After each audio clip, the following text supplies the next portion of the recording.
Everyone here can make a lot of money in cyber, so the market keeps growing. There's actually some pretty interesting statistics that show how crazy this market really is. Yeah. If you think that you can spend your way to a better cybersecurity place, if you're going to be more effective than someone else who doesn't spend as much, you're wrong. Every single organization that's on here right now, including the United States government, which had the bright idea of putting OPM servers at a place in China because nothing could ever go over there, has been breached. Most of these organizations spend north of $200 million a year on cybersecurity controls, capabilities, compliance, use cases, strategists, performance, et cetera, and they all got breached. What does that really mean for us? Well, most of us are small, medium-sized businesses or work for organizations. We should accept the reality that there is no perfect defense. It doesn't matter what you do, sooner or later, the very nature of engineering, the very nature of building something, means someone else out there can reverse engineer it. And this is a place where the bad guys have a lot of reason to do this stuff. We'll talk about that here in a minute. You're gonna get breached. You're gonna get hacked. It just is what it is. It is not an admission of failure. It is not that we can't do this. It's not that we're losing. It just is what it is. The thing about cyber now is to move past perfect defense and never getting breached towards resilience and operations and blast control. That's what you gotta get to. You're gonna get breached. I do boardroom briefings all the time, and they say if we do this, we have cybersecurity total control, we'll never have a breach, whatever else. Nope, you're gonna get breached. It just is going to happen. It's okay. Has anyone seen any of these businesses that are on here going out of business because they got breached? Breaches are actually good for business. I'll show you what that means in a minute too. At the end of this talk, all that you really need to know is, number one, I'm not gonna peddle any BS up here. I'm gonna tell you exactly what the truth is. I wanna make sure you understand what the reality of the space is, some of the geopolitical concerns behind why cyber keeps doing what cyber is doing. And then we're gonna have a plan that we can actually put in place to fix these problems. It is okay, by the way, to have a good time looking at these slides, because I know you folks have been slided to death, and I think some of mine are relatively interesting. What you really need to know is money is the root of all evil. Still is, has been since the dawn of time. And I mean this in a lot of different ways. I mean this in the fact that the VCs are holding vendors to account to grow by 40% year over year, which means they keep innovating with new stuff, even though a lot of times what they're innovating with, the new stuff, is just lipstick on a pig from last year's UI. I mean, this is actually what goes on. Additionally, all this AI stuff that you're seeing out there, and we'll talk about this too a little bit deeper, none of it's AI. It's machine learning that's been marketed as artificial intelligence. Folks, we don't want real AI. Real AI might decide that it doesn't like us. If we talk in languages we don't even speak. Money is the root of all evil. The bad guys are doing this in the cyberspace because guess what? They can make a lot of money at it. There's a threat group in Russia that for the guy running the organization's wedding last year, the door prize was a Ferrari. And that's in Russia. I don't know if you know how Russia goes, but there ain't a lot of Ferraris running around downtown Red Square. And they're giving away at a wedding because they make that much money. The Mexican drug cartels are now getting involved in cybersecurity because there's less risk, because it's more profitable than throwing bales of cocaine over the side of a ship, especially nowadays when they keep getting new. You're the one that you deserve what you tolerate. In this space, if you think that you can just sit around and let things happen, bad things can happen to you. If you're gonna let your users tell you what you can and can't do with your enterprise, bad things are gonna happen to you. And you're gonna deserve it. If you're gonna run cyber, it is a 24/7, 365 operation. If you can't do that, outsource, bring in an MSSP. You can't do this stuff part-time. Cyber goes all the time. Unfortunately, we are in an arms race at the national level, every single one of us everywhere. We're all just jump points in this war that's going on right now. Everything everywhere is trying to get to everything everywhere, and the battlefield has been categorically leveled. We'll talk about this too. You might not be a target for an APT. Most of us that are small businesses will sit around and go, well, they wouldn't want to come after me. Why would they want to come after Uncle Ricky's tire shop? Well, Uncle Ricky's tire shop might have connections to something. That's why they're coming after you. And guess what? It's easier for me to go after you than to go after the MG and the Randall, less as efficient calls. Hope is not a strategy. Hoping that bad things are not going to happen won't work. There's a freight train coming your way. AI has made it even worse. AI made it even worse. It's coming your way. You must get ahead of this now. And this is not a place where the rising tide lifts all ships, I'm sorry. This is a place where you take care of your organization and yourself as best as you possibly can, and you're the harder target so that someone else gets hit. If we're running from a zombie horde and you fall down a trip, brothers and sisters, I'm not picking you up. Sucks for you, arrowing fast. None of us is special. People will say, well, I do X, or I do Y, or I'm a non-profit, or something like that. No one cares. The bad guys don't worry about what you do or why you do it. They will attack you and extort you because you exist. It is just that simple. Doesn't matter how good you are, how awesome you are, how little you are, what you do or how you do it. If you're on the internet, you're a viable target, period, point blank, end of story. And lastly, know this, that trust is a liability. Now, somewhere out there's going to be somebody that works in like HR, so you're like, well, you can't tell your people we don't trust them. Sure, I can hear that person. I mean, I've been divorced twice. I don't have. I don't get along well with that whole trust. But the truth of the matter is, trust, when we talk about trust and zero trust, what we mean is trust relationships within systems. If you can remove trust relationships within systems, whether that's a user or an access point or a device or a cloud login or whatever else, if you can remove default trust, you're making things better for yourself. That is what the bad guys extort. And trust is a human emotion. It is not a technical control. It is not something that's ever coded into your system. We trust things because we're evil. The model for cybersecurity categories failed 1,000+ years ago. All we did was take a failed model, we digitized it, put every person on the planet on it, made it go the speed of light, then we said, man, I hope we got this right. Does anyone know the first time the perimeter-based model of cybersecurity category that failed? Trojan horse, right? Troy, which actually kind of works because it makes it think a really weird movie where Brad Pitt has an English accent for some reason.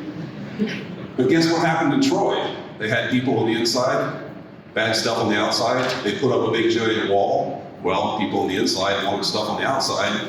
They went out and got the thing. They brought it in. Bad guys move laterally, burn the place to the ground. Hans Zimmer music kicks up. Brad Pitt talks with a weird accent. I mean, that's where we are. And so we've known for 1,000+ years that that was not going to work. All we did was say that this is a fix, and we put it in place. The model's failed. We are all outside the perimeter all the time, every day. So why continue to engage in a failed practice that we've known for over a millennia is going to fail, and think if I just get more stuff, eventually I'll have enough stuff that I win. Maybe can I build a really high wall? Well, gosh, in the history of combat and warfare, no one's ever built a really high wall. Someone else built a bigger, higher thing and crawled over the top of the wall. That's from the 1400s. It's called a siege tower. You ever seen those Battle of the Five Armies movie? We all know what siege towers are. If you build a 50-foot wall, I need a 51-foot siege tower. Game over. And are willing to wait outside to build that siege tower and make it operational? Yeah, that's called the siege. Then you just roll the tower up to it, people climb over the top, Ian McKellen gets attacked. Like, that's where we're at. This is not a fix. Firewalls were never meant to be security technology until Palo Alto got hold. Firewalls were meant to move packets from one place to another intelligently. And because they can limit some packets going from one spot to another, somebody said, that's a security capability. You're right, let's talk next-gen firewalls. Because next-gen is sexier than older-gen or something like that. And we'll just keep doing that, keep buying more, even though we know it's not gonna work. It's not in control. It's not keeping up with things, especially when there is no high enough wall. This is the only market where as we invest more and as the vendors win more, things actually don't get better. You shouldn't see this. It shouldn't be, well, security spend goes up every year. I keep buying more stuff. Well, I'm buying more stuff, I should be better defended. And average breaches go up pretty much every year. Oh, and by the way, cost goes up every year. Additionally, the same stuff that causes the same problems still does the same thing. It's 2026. You know what the number one password in the world is right now? 1, 2, 3, 4, 5, 6, 7, 8. We made it to 8 digits. Get it, put a freaking hashtag in the back of it or a bang or something like that. That's the most popular password in the world today in 2026. Even though we all get educated and trained and certified and everything else, that's still the password. People preach the problem, but that's actually where things are at. For 10 plus years, the Verizon DPIR has told us every year that the number one and number two avenues of compromise, bad usernames and passwords and lack of patching. In 2026, guess what the number one and number two avenues of compromise are? Bad passwords and usernames and lack of patching. But boy, if I buy that next year firewall, I can solve that problem. What this actually leads to is this thing called cyberflation. Now, if you're freaked out about inflation, let me tell you, cyberflation is way worse. If you're in Vegas, you definitely know what I'm talking about. Rising costs of cyber breaches, which are passed on to consumers. Newsflash, shocker, these companies that get breached, they're not going to pay the fines and fees and everything else they have to do to recover. They're going to pass it on to us as the consumers. It's shocking, I know, that you would ever think that an organization would do this. But the truth of the matter is, they're going to do it because it is literally the cost of doing business right now.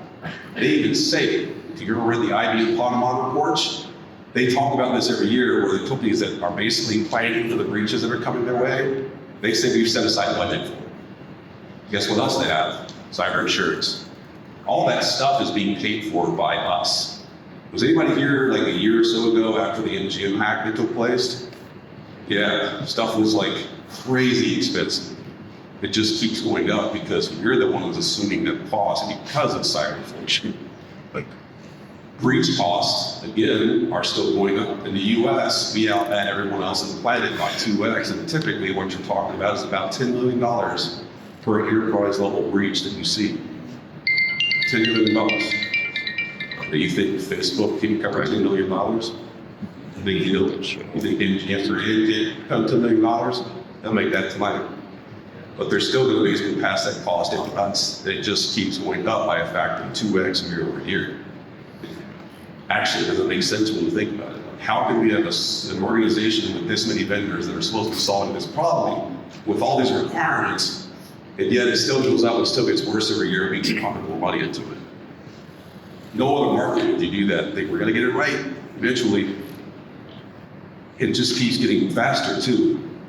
AI is not making this stuff slow down at all. Everyone everywhere is a nation state global hacker right now.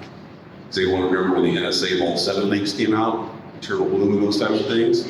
Yeah, I worked at the NSA for a long time. I can tell you that what they did basically was leak probably digital tactical nuclear weapons to every person on the planet that could compromise all kinds of stuff. And then they said, hey, don't use this for bad purposes because we're leaking it for good. Okay, super, people can operate that way. We're malicious in nature, we're going to find ways to do bad things. This keeps getting worse all the time. And it's getting faster and faster and faster.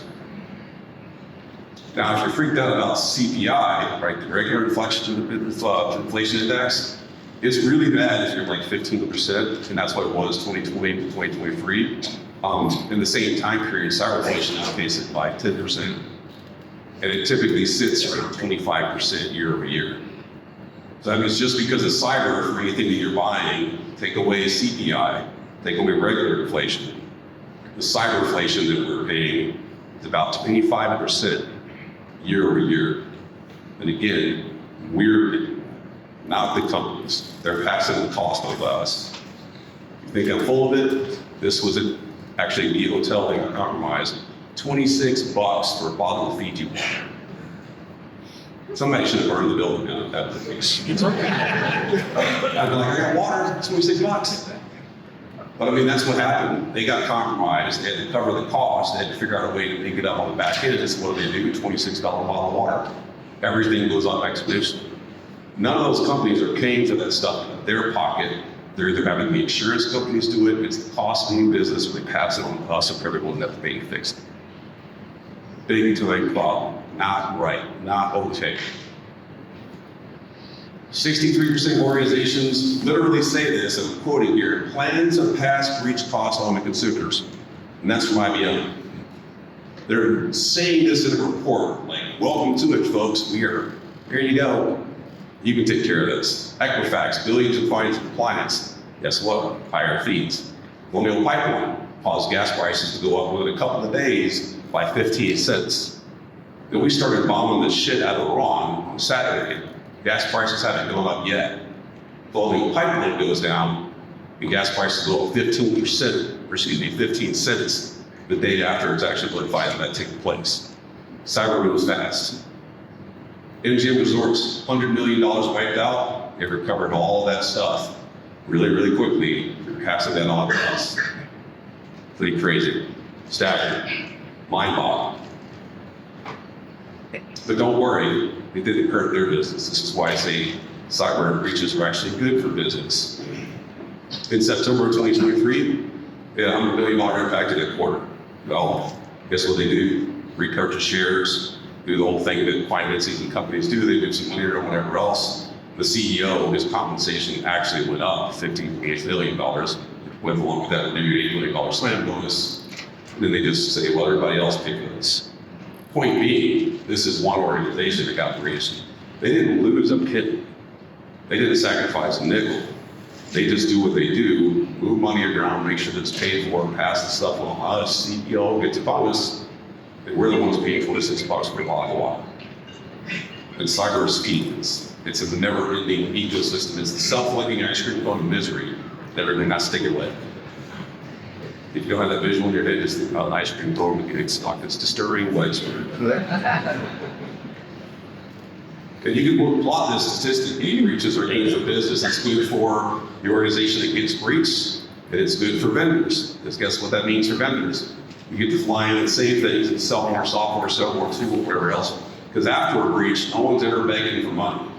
Before the breach, the leadership was like, please, we've got to do this cyber thing, let's fix this, et cetera, et cetera. After a breach, that's not the case. It's how much money do you want, where you want to put it. All these organizations that are not here, they do really well. Okta, they got breached. They sell software that stops breaches, so that makes a lot of sense. Their stock keeps going up. CrowdStrike, they don't even brick the internet. But guess what? Their stock keeps going up too. Qualys, they've got major vulnerabilities, Palo Alto networks, etc.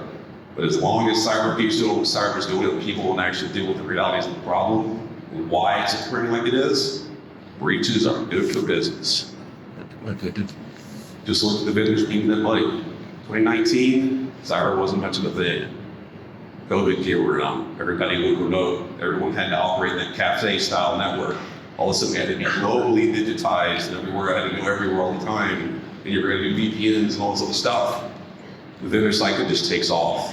They're making more money than they could possibly imagine hand over fist. It just keeps going up. Like, again, remember back earlier, the breaches are getting worse. The speed of breaches are getting worse, but the vendors are making more money, and the fix isn't actually being applied. None of that maths. The nothing happens in the state of Texas. If you want to get rich, start a cybersecurity company. Look at Wiz. Keynote, these reports in under a year. From the time that they came out really at the market large to when they sold, under a year of reaching their performance epics. Really, if you want to raise a bunch of money, what you do is you go to Israel for a little while, you go sweep the floors at Unit 8200, and then you come out and say, I have an idea to fix cybersecurity, and I was 8200, and you walk down the road over there to Silicon Valley, and you say that with PowerPoint, someone's going to come out and throw money at you. I mean, that's pretty much what it is. Do that, you will have a multi-billion dollar company. Not very long. You don't even have to fix the problem. Well, you got a sexy UI, you got enough really good marketing. There you go. Part of the problem here too, no one really cares. Does anybody here freak out when you hear a breach anymore? All right, I'll prove it to you. How many folks here got T-Mobile? How many folks have got Verizon? How many folks have a Marriott Rewards account? How about MasterCard? How about Delta? How about Facebook? How about whatever? They all got breached. They all notified us and they gave us those nice little things that say, you got a year's worth of free credit monitoring. I got like 400 years worth of free credit monitoring. My great-great-grandkids want free credit monitoring. And the SEC is fining these organizations, but nobody cares. Like it drops after about 30 days. Like statistically speaking, the interest on the public on Twitter, on YouTube, on LinkedIn, on the news, all those places, breach happens after about 30 to 50 days. No one cares. Nowadays, we got so much stuff going on, and probably is faster than that. I would say you're probably under a month right now. If there's a mega breach, people just move on. They don't know where the thing's a breach is. Now it's this morning that $1 billion records stolen. They won't lose sleep over it. No. They didn't even know who it is. Not even worth Googling. Oh shit, somebody got breached. It wasn't that. That's where we're at. Not the days of, oh my God, it's a breach, it's the end of the world. False do business. How things work today. There's only been 2 times in history how all of the space has categorically changed that has made an impact on every personal planet. One is the invention of gunpowder. If you think about what happened before the invention of gunpowder, if you were an organization, a nation, a group of people, whatever, and you wanted to impose your will on someone else, you had to either be bigger, stronger, perhaps someone who could throw rocks farther to overpower and take over that organization. Gunpowder comes along, as long as you can stick enough black powder behind some sort of projectile, you pretty much can dominate the battlefield in some way, shape, or form. It gets all the way up to the nuclear age. Gunpowder changed everything to everyone, everywhere, all the time, the moment it's the ground run. Cyber is the second time.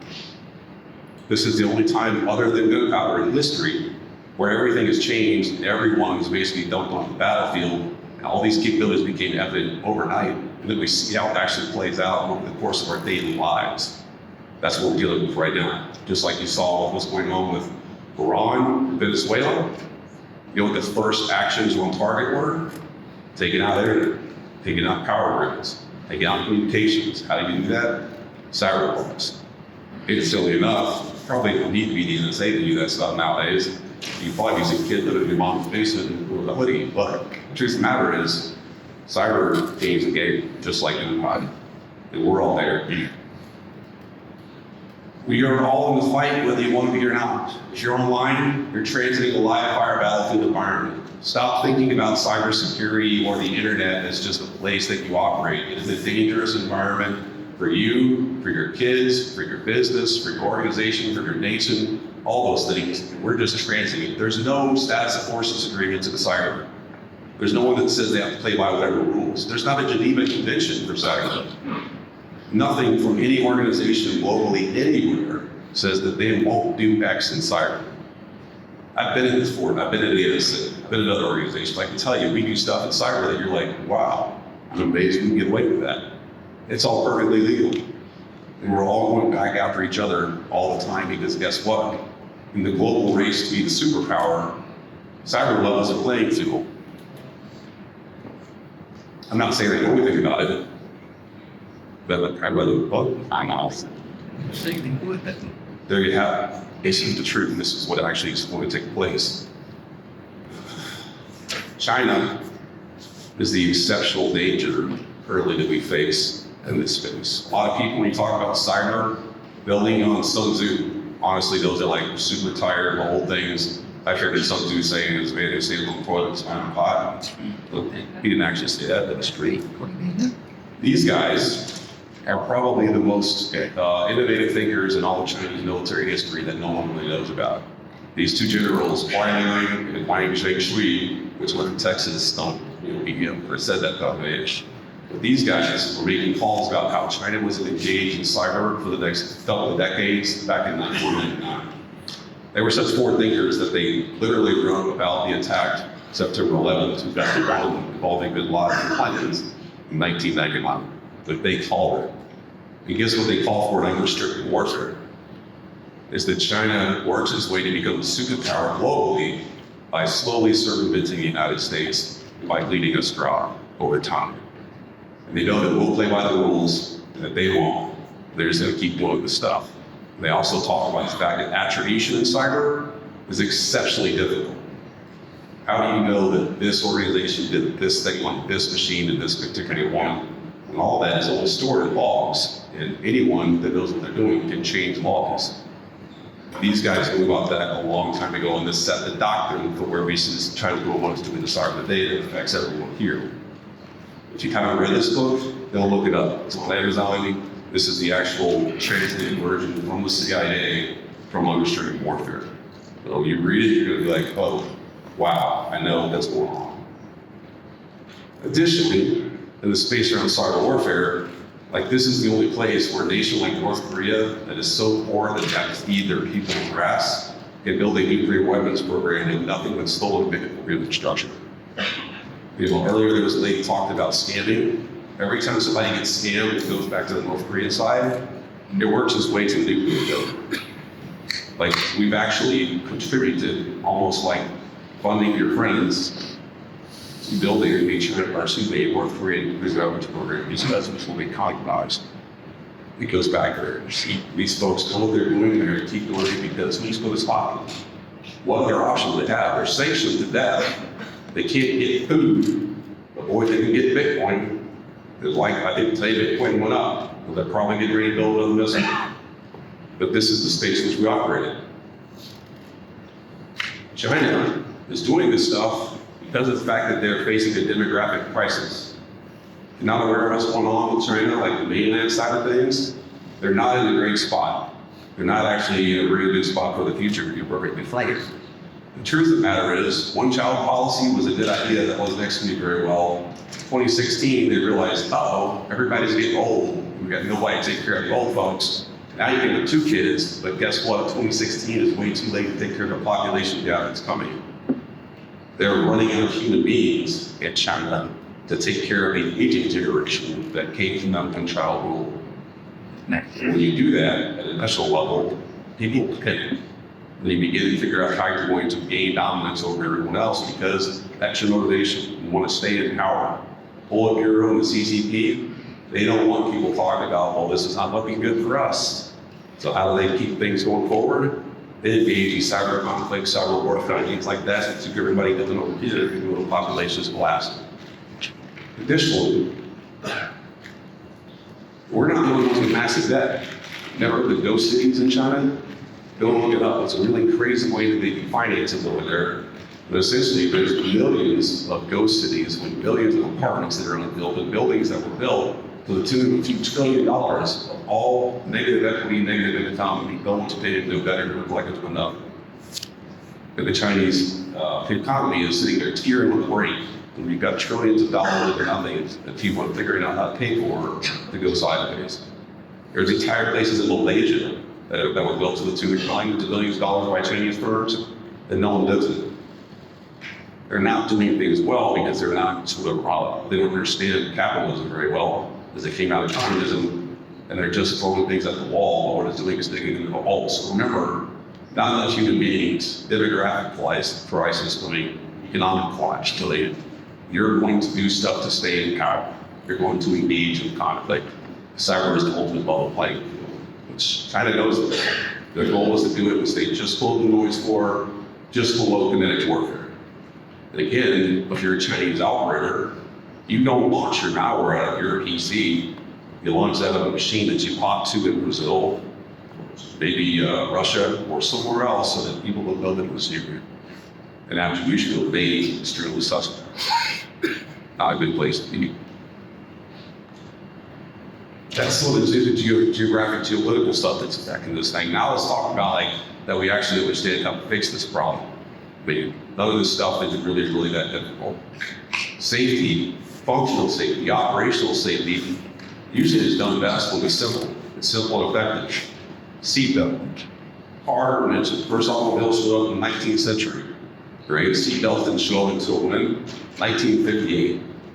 There was actually 2 cars when we ever had like 10 cars in the US that ran into each other.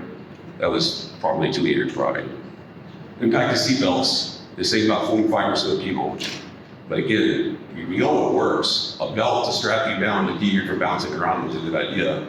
But we didn't get it until 1958. The federal government didn't come in and say mandate you must wear seatbelts until almost 1964. Pretty crazy. It works. However, for a long time, because we're people, we ignored all that evidence. I really love this picture because she must keep that kid. It's like, hey Teddy, sit here in the death chair. And you know what? Like, remember when you were playing the other day, I'm not getting the Christmas present? Well, It just goes through the windshield. We also knew about this for a long time because, people were just trucking around in accidents with heavy, whatever else. We knew big seats without seatbelts weren't a good idea either, but they were still there. What do we do as humans? We ignore the risk. Like, we'll put Timmy in that little side seat because it's more convenient. At the time, you're trying to come up with a better safety solution. We'll just drive down the road. And innovation doesn't always hit us. So yeah. Now, honestly, I think this is great if you have a spouse. It's the best thing is to be like driving and your wife's snagging you or causing you just But I mean, innovation doesn't always equal a successful outcome. It doesn't always equal a really great idea. Even if it looks like it's sort of smart, because it's maybe not to get whiplash, but your head rockets forward. But no one thinks that this is the right way to solve the problem. But the way they innovated, and it could have been usable, but it doesn't fix the problem. We know what works. Simplicity, the right controls placed in the right space at the right time. And just like in this particular slide in cyber, we've known what the right stuff is going to be for a long, long time. The basics make the most difference in cyber, just like these folks knew about this back in the 1885 era, where they put a seatbelt on buggies. Why? Because buggies will fall over, people wreck, etc. A seatbelt is there to teach you safety. But again, it was almost 60 years before organizations that were technically innovative said, yeah, that's a great idea, let's put seatbelts in cars too. That's where we're in the cybersecurity space. We know what the basics are, we know what we ought to do, but it's not nearly as sexy as a seatbelt around your neck. In truth, if you're thinking about the space right, I would say don't think about defensive security. Defensive security is reactive, it's not proactive, you're not taking away anything from the bad guy side of it. It's not making much difference, it's just more stuff.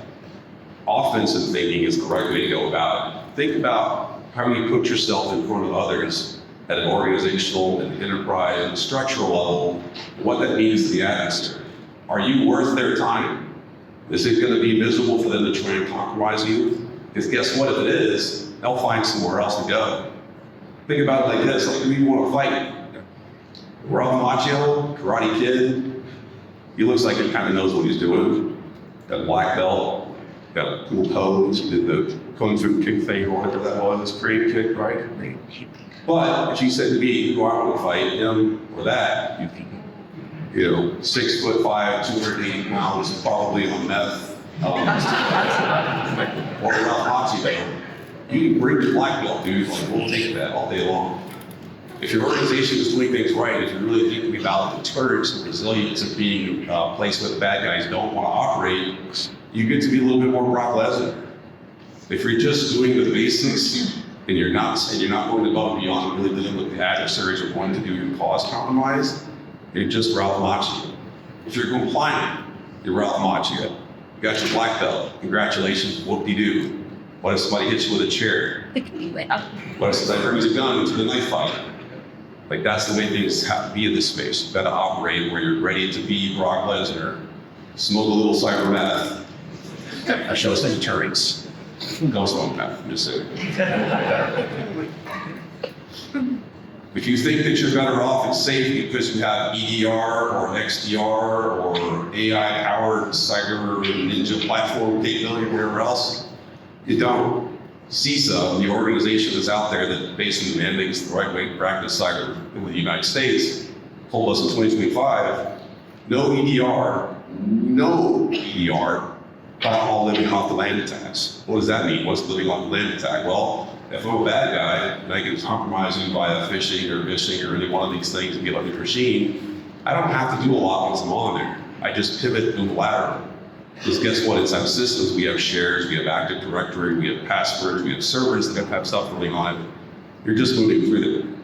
EDR, endpoint detection and response, does not catch those type of things. Why? Because they're native to the operating system and the adversaries are using installed controls and installed capabilities against the system itself. Windows is awesome, but Windows allows you to do everything 3 ways. How many folks in here have got PowerShell on their computer right now? You're all liars, raise your hands. How many people in here have Windows machines? Raise your hands. How many people here turned off PowerShell? One person, the rest of you. If you want to stop malware, you want to stop you want to stop ransomware right now, Google how to disable PowerShell. And it'll do that to your machine. You're welcome. I just think you approach one way like even water. Because guess what? 90% plus of all the ransomware that's out there, they go to PowerShell. Simple control, applied correctly, removes the bad guy's ability to be successful. Life goes on. And it costs you $0. What actually works? Phishing resistant MFA, strong identity posture, super. Credential hygiene. By God, make your people get a password manager. Having people put it on a spreadsheet, if they can keep the password in their brains, wherever else, it's not possible nowadays. Honestly, in the perfect world, we're moving towards pass keys, biometrics, verified authentication, things like that. Just make it use a password manager. It ain't that big a deal. Patch your stuff. If you can't patch it, isolate it. That's all you need to do. If you know that there's a vulnerable system out there, because you should, because you have to for compliance purposes, and you understand it, and you got logs for logs because of logs because of logs, all you gotta do is patch what needs to be patched. And it doesn't even have to be today's patch. It's just gotta be better patched than the next people down the road with the same operating system and the same screwed up configuration. Application analyst, EDR, like I talked about PowerShell. If you look at a lot of people running those machines or Mac machines too, they do a lot of really cool things. If you're just doing spreadsheets, why do you need Intel Cunningham 7 processor when PowerShell and Docker Manager? You don't. So guess what? Just shut that crap off. If you would actually look at your organization and understand all the many things that are going on machines, and you begin to isolate and take things away that aren't being used, you massively increase your security portfolio and getting control. It's just that simple. Take away the applications people don't need, let them do their job, and you produce the attack surface. You deal with backups, please have backups. That means having backups to save your remote access and privileged operations. The cool thing is on the right there, if you're a small mid-sized business, if you do those things that I'm telling you right there, you're likely at about 88% out of 100 sort of security capability right there. That's it. If you're an enterprise, not quite so much because a lot more moving parts. None of that stuff is hard. None of that stuff requires you to actually go buy software. You can do that entirely open source, entirely free. If you're looking to do that right now today. Thank God, go with it. Is that legit? You can shut that off. Just thought.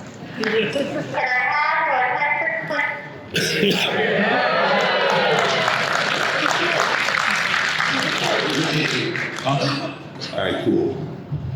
So zero trust. Now, I told you earlier that the perimeter-based model of cybersecurity is categorically failed. Okay, well, what's the fix? Well, it's zero trust. Why? Because it removes trust relationships within the systems. Most people hear zero trust and they go, oh, that sounds really complicated. It's not going to work. I trust my people, et cetera, et cetera. If you fly, you operate in a zero trust environment all the time, and we all still fly. Think about it. For me to get my ticket to fly out here and go through an application that was verified and validated, I used my credit card to buy the ticket, which is not my money. It's coming from someone that actually says that I have the money. Jokes on them, I don't. But the whole thing is, they validate and verify that, right? Then what do? You log into the system, you get a boarding pass, you go to the airport, and do your biometrics 1, 2, 3, 4 times, and get suspect, maybe 6. Then you're going to go through the place and stuff through the device analysis and make sure everything's safe there. There's no trust applied to me. Even though I show up, I have a boarding pass and whatever else, no one goes, hey Chase, how many times to go fly? No, but you just keep doing the thing. Least privilege, when I get on the plane, just because I have a ticket doesn't mean I get to fly. I go sit in my seat, then I do my thing, and when I'm done, it's session-based, I get off the plane and I leave. So every single time that you've flown, you've operated in a zero trust environment because there's exceptional risk, because we've seen what happens when we don't do that, because the organization that's above all this knows that they have to have those controls in place to keep us safe down. Does it mean that there will never be a bad thing happen on an airplane? No. Does it massively reduce the risk? Is it a deterrence? Absolutely. Additionally, if you're thinking about perimeter-based model cybersecurity, how do I actually map what I have, my controls, to perimeter-based whatever? Well, I can map a ZT all day, every day. I've even done that here for you. If you want to look at this, you can map how to fly on an airplane to zero trust and use CISA as the pillar to convert. Very clear to understand. It looks like I was talking earlier. If you act stupid on an airplane, you're going to wind up like this guy. I really don't like this to be the person following me throughout it convert. Yes. But if you mess around, you will find out on the plane. Same thing that we should do in cyber, same thing we should do in an organization. Hey, Sharon, you clicked the phishing link for the 15th time. Guess what? We're taking away your admin privileges. But I need admin privileges. No, you don't. You're stupid. And you just take them away. Well, I do spreadsheets. Oh, cool. I'm actually going to take away even more stuff because I'll give you the spreadsheet capability. You mess around, you find out. That's how you enforce the controls. If you're doing anything less than that, and you're letting your users tell you what you're going to do with your org, you're setting yourself up for failure. Third parties are going to be the avenue of compromise for the very near future. If you're a vendor, if you're an SMB, and you connect to other networks, you are likely going to be the avenue of compromise for that larger enterprise. Most large enterprises, because of a whole bunch of factors, have done a decent job of setting themselves up to be more secure. We're going to be the ones that introduce that risk. Look at everything that's happened over the course of the last X number of years, probably 3 to 5. It wasn't the big orgs that got breached. It was a vendor, third-party contractor, or service provider that let them get in and cause the breach to proliferate. Kaseya, SolarWinds, Okta, Moving, Target, all the way back there. None of those were actually compromised because they had really crappy security controls on their own. They just got hacked because other people were into their system. And then those other people were able to push stuff down because they were a service provider to cause massive compromise. Lateral movement. It wasn't about the breach. It was about the exceptional trust provided to those organizations within that system that allowed the breach to proliferate. AI is making everything go quicker, better, faster, sort of, kind of. Honestly, if you think about it, it's getting worse for us all the time. The stat that I saw recently said that since ChatGPT has come online, phishing is up 4,000% year over year. Yeah, not 400, 4,000% year over year. Thank you, Sam Altman. Right? You're never going to get those crappy emails anymore from your rich Nigerian uncle or the weird Russian stuff we get. It's going to be good phishing emails. It's going to be well crafted. And it's going to be sent to you directly with all kinds of cool hooks and whatever else. Because now all I got to do is go to ChatGPT and ask it to do this stuff. And I'm not telling you to do this, but I'm just saying you could. If you ever want to experience this, go into one of those systems and kids tell it that you're working on a novel about cybersecurity and watch what it'll do. If you go in there and say, tell me how to hack, you then get it done. Well, I'm working on a novel about cybersecurity and I'm working with a bad guy that would be using a particular type of ransomware operation no oscillate. Oh, cool. Here's your answer. AI phishing is going to get even worse. Now, you might tell me that you can train me, even though statistically speaking, there's always going to be a problem there. But nowadays, people are creating AI agents all the time. We're doing it with large ad nauseum. Has anybody here got an AI agent that you're running on your own? I've got one that I run for travel. It's pretty easy. It took me like 2 hours to put it together. You might train me, but what about my agent? Now, what if I figure out, well, there's another agent that I want to do something that's literally answering emails inside my system to go ahead and allow me to go forward from there. And then if I do that 50, 60, 70 times, one person, think about how big the math gets, how fast. And I might be sleeping. My AI agent never sleeps. And I might be smart enough to go, I think that's phishing. My AI agent is just going to go, this does that. And again, it's because it's not AI, it's not self-aware. It's just doing a programmed task. Email read, action green. In truth, cybersecurity done incorrectly kills people.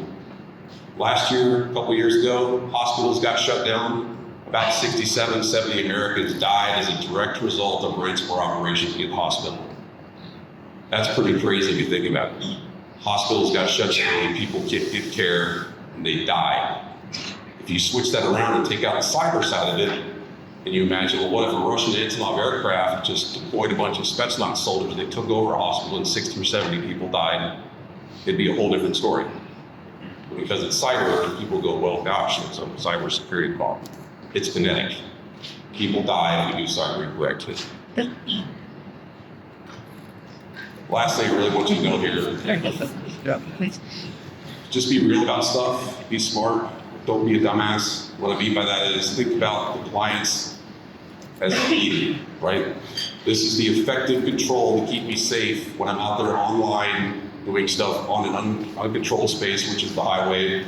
I ride a motorcycle, I've got leather on, I've got my bike all dolled up, like I'm good. If I go down, odds are I'm probably walking away from that particular compromise. It might sound funny, I might break a bone or something, but I'm not gonna be all skinned up. And I'm not just compliant, I am dealing with the reality of the space in which I operate because I know that there's a inherent risk. If you're just compliant, you're just compliant.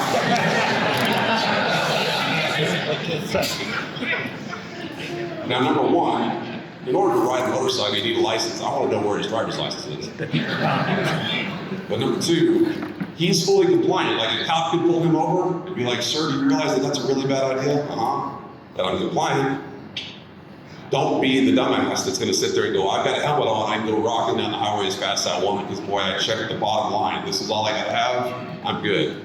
That's not going to work out well. If he takes a slide, yeah, it's meat lines. Right, BT.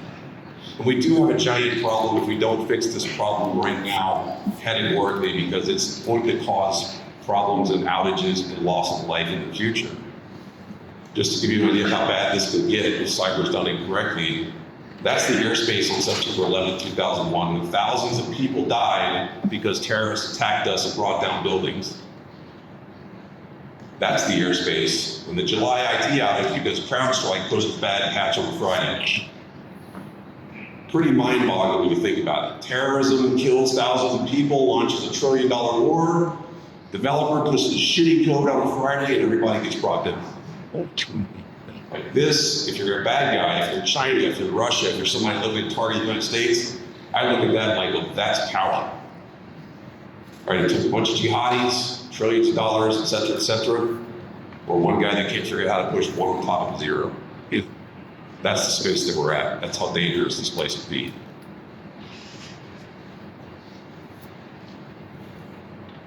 And finally, if you think things are crazy now, look at what China is doing. Look at where we are. And if you think this is fake, it's not. This is what's coming. Cyber warfare, the change that we're dealing with, the way that we're actually operating in space, the fact that it is inherently dangerous.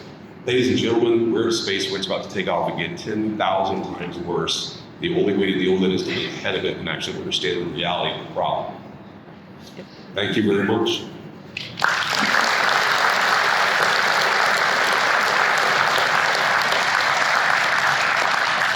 All right, thank you, Chase.